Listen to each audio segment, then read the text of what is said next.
some crazy things in such a short amount of time. Went from, living in my van and busking and playing music on the street to playing on Ellen, Jimmy Fallon, playing sold out shows around the world. The song is about going busking one night and just having a bunch of people just yell more after like 6 hours, and I wanted to stop, and then they were booing me and they didn't want me to stop playing music, and I was just like, you guys have no patience. So I was gonna write a song being like, and they say sing for me, oh, and then I was like, oh, but not everyone can sing, so I'll just do dance. I'll change it to dance, but I'll know that it was like sing for me. So I was like, they say dance for me, oh, and I was like, I'll just do dance. And then that was the song. And then the verses is like me just repeating things that they say. They're like, I see you every time I walk by. I like your styles. Oh my God, you make me want to cry with your voice. Can you just sing one more time? And then they say, sing for me, dance for me, sing, So it's just, it's just about me repeating things back to people that they say to me. One of the best songwriting groups in the world, sitting in a room trying to dissect that song and figure out how to do it again.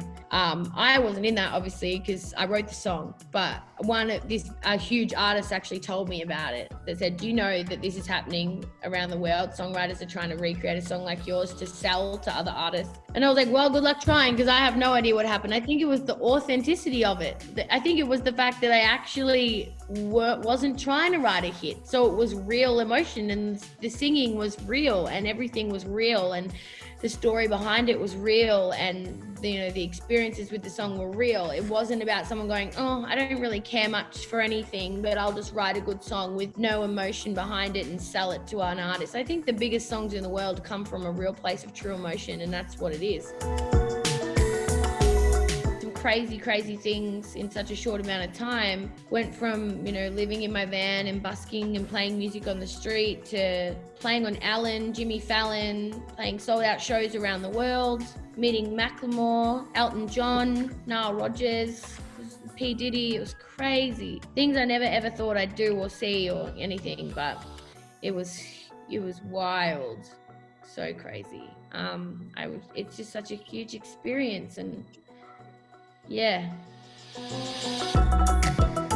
I just took it day by day. I didn't see the bigger picture. There were some really seriously crazy days where I got like 2 hours of sleep and I was flying around and doing it. They're probably days where I think it's a little bit hard to handle, and the online stuff for a minute, but then I checked myself really quickly. I think that could have gone on for a lot longer. I know some artists that have been around for a lot longer that are still getting through it. I took it one day at a time, and I still was stressed out, don't get me wrong. But I was never like, oh my God, quit button. No, I was not like that.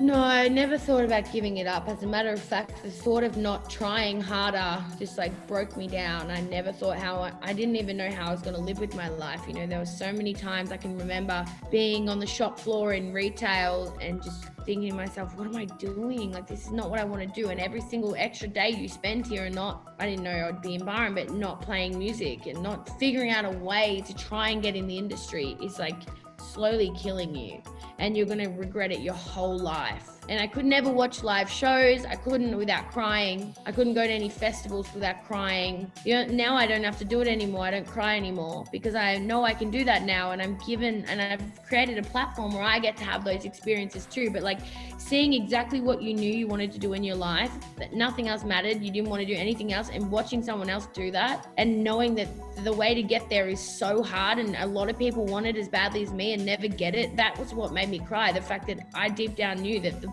chances that I'd be able to do that and have that experience was so slim, but I knew that's all I wanted to do. And to know what you want to do at such a young age is such a hard thing.